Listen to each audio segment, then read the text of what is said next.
These were not lone wolves, but trained and disciplined killers on a mission. Their victims executed with single, controlled shots. This is what homegrown terrorists look like in the era of the Islamic State, like soldiers. Americans watch the terror brought home to the French, terror we have already experienced in this country. They want to know what our lawmakers plan on doing about protecting America. And can these lawmakers stop bickering long enough amongst themselves to actually start agreeing on real matters of importance instead of bluster? Let's welcome to MidPoint. He has represented Pennsylvania's 3rd Congressional District since 2011, serves on the powerful House Ways and Means Committee. Congressman Mike Kelly. Congressman, thank you so much for being here today. Oh, thanks, Ed. It's always great to be with you. MidPoint is very important to all of us.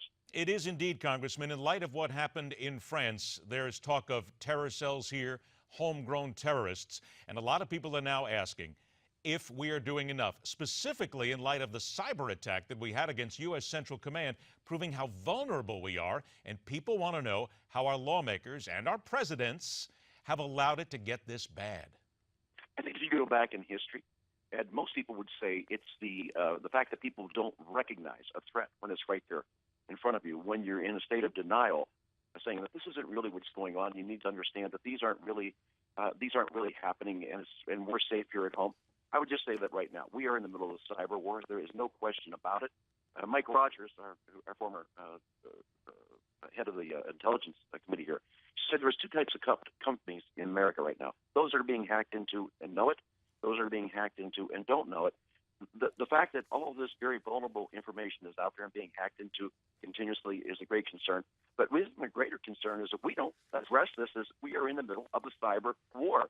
If this were taking place in our banks, if we're taking place in our businesses, where people were coming in and stealing things, we would be outraged, and we would expect some type of a pushback on it. This idea that somehow it's not going on or it's not as bad as we think is foolish. If we don't recognize what's going on across the world right now, and this isn't a matter of people being Islamophobes.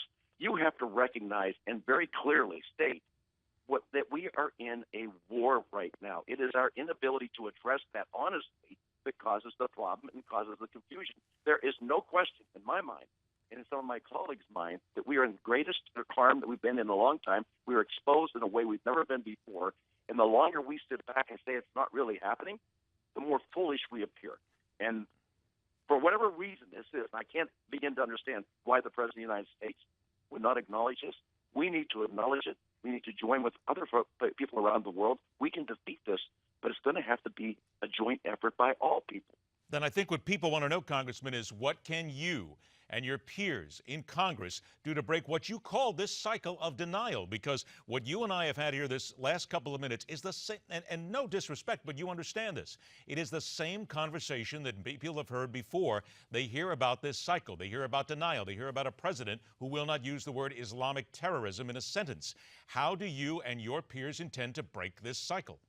I think we continue to message on it, Ed. There's no other way to do it. What you're doing every day, getting the message out, is the critical part of it. We have to continue to beat that drum and to say that we recognize it. We need to push funding that addresses it directly. We need to look at what the things that are going on today that we can directly affect in the House of Representatives.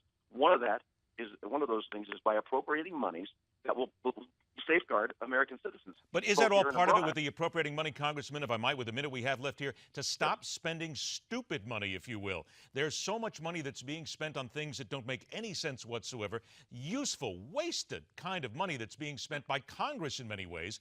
How do we get that then put into the programs that we need to do in order to keep ourselves safe, like Homeland Security, like the things we need?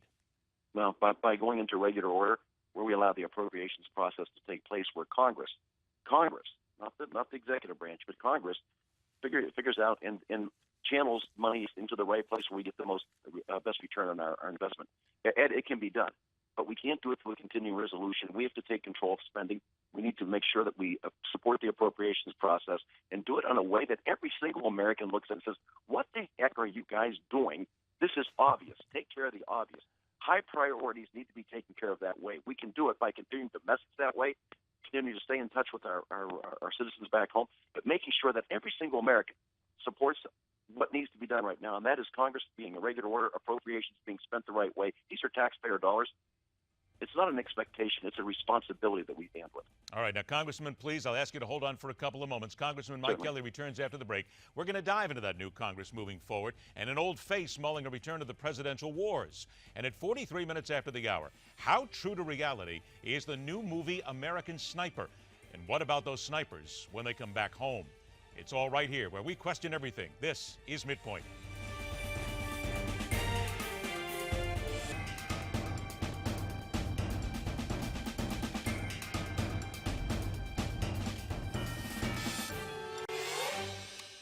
Welcome back to MidPoint. Member of the House Ways and Means Committee, Pennsylvania Republican Congressman Mike Kelly. Congressman, with regard to what has happened in France, then, should this embolden us now? Because let's be very honest, we've had an attack. People are dead. We now have radical Islamists, if you will, who are coming at us at every corner of the world. Should we now just get a little bit stronger, tougher, and take the fight to them in different ways? Ways that might actually work this time? No, absolutely. I don't think there's any question about it. You know, we've said now for a couple of years, a country that can't define itself can't defend itself. If we don't start saying who it is that we are, if we don't start, again, going back to the principles that made us the strongest country in the world, there's been a vacuum of leadership at the top because of the United States. I've never understood anything that you would lead from behind. That just goes against everything that I ever thought in my life made sense coming out of the private sector. Leadership takes place when you recognize the situation that you're in and then you address it.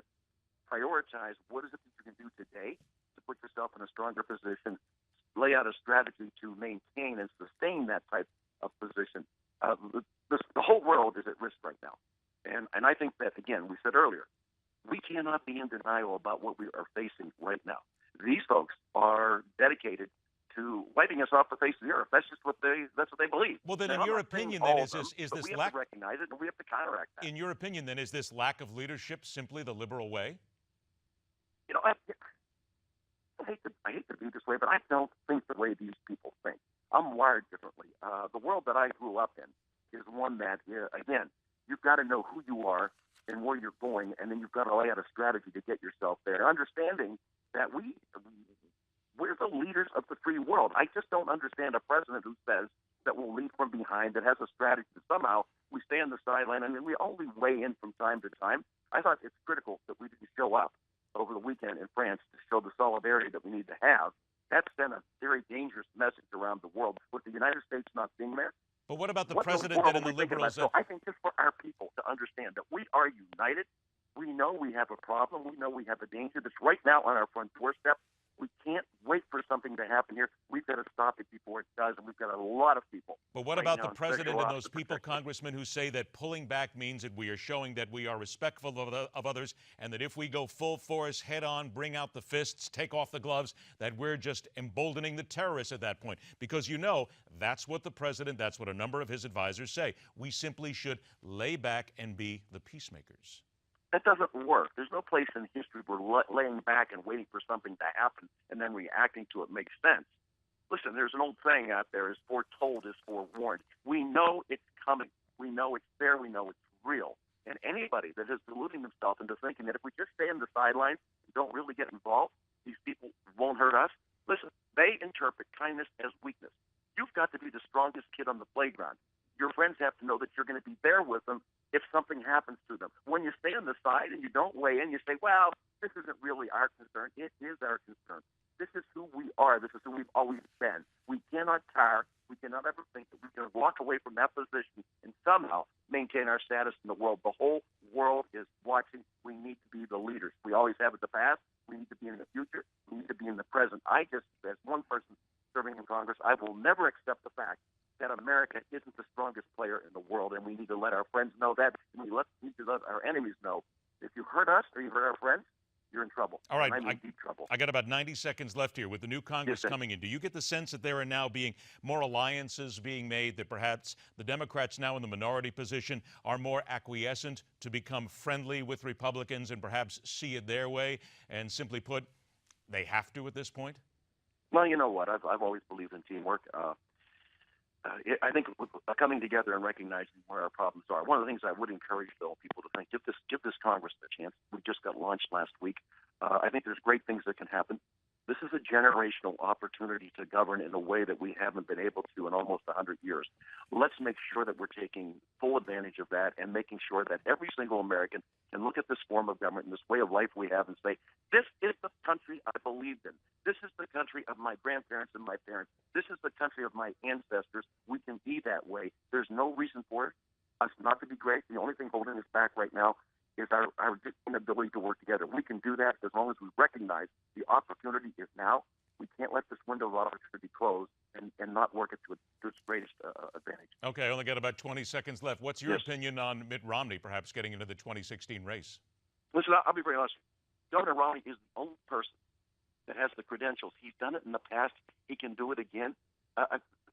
Why 3 to 4 million Republicans stayed home and didn't vote for him, I will never understand. I do know this. The result of that was 4 more years of a failed presidency and an agenda that doesn't make sense. I believe Governor Romney is the most efficient and effective person we can put in that leadership position right now, somebody who we can look to. He's a man of faith. He's a man of success, and he's a man who understands this country and our role in it. He's the guy that called Russia out when everybody else turned up and said, oh, he laughed. He was absolutely right. And we're the economy. all out of time on that. Congressman Mike Kelly, it's always a pleasure to have you on the show, my friend. Thanks so much for your time. Okay, all thanks right, so much. Stick around. MidPoint continues.